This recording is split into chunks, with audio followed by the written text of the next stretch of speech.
Mga ka-single mother, maghiwa tayo ng 3 papaya at ating halo sa tinulang manok. Magluto tayo ngayon ng tinulang manok. Maganda. Ayan, magandang pagkasangkot sa ko ngayon. Magsangkot sana ako ng manok. Isangkot sa ko muna ito, tinula. Ayun, tapos magbabala tayo ng papaya. Tinulang manok.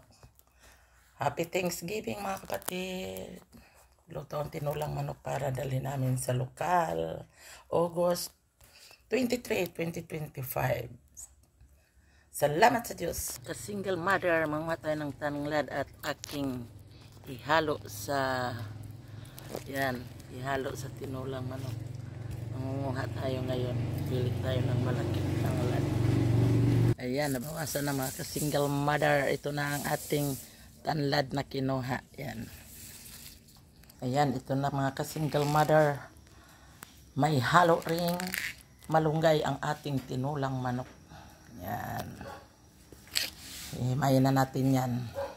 Ito yung manok na sinangkot sa natin. Ilagay na itong tanglad. Ilagay na natin yung tanglad. Sinangkot sa natin yung manok.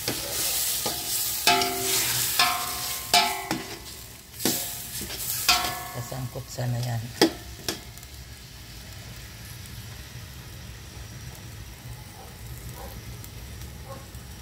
Ayan, nasangkot sana ang manok. Ito naman papaya ang ating ilagay. Yan.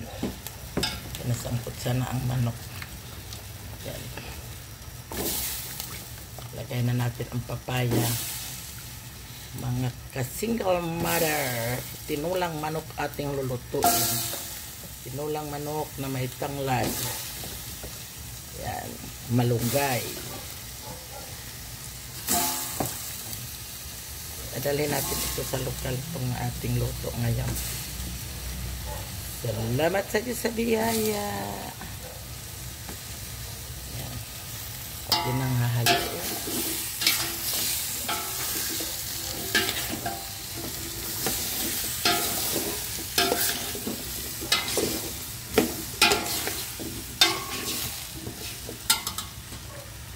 Yan, nasangkot sana. Lagyan naman natin ngayon ng tubig yan. Luto na ang tinulang manok na may tanglad, tinangladan. Yan. Salamat sa Diyos. And tinangladan. Luto na ang tinulang manok. Yan. Salamat sa Diyos. Yummy. Usok. Yan. Salamat sa Diyos. Luto na. Happy Thanksgiving mga kapatid. At milyon salamat sa Diyos. Nakaluto na ako sa tinulang manok. Ulam natin. Milyong salamat po sa Diyos. And happy Thanksgiving mga kapatid.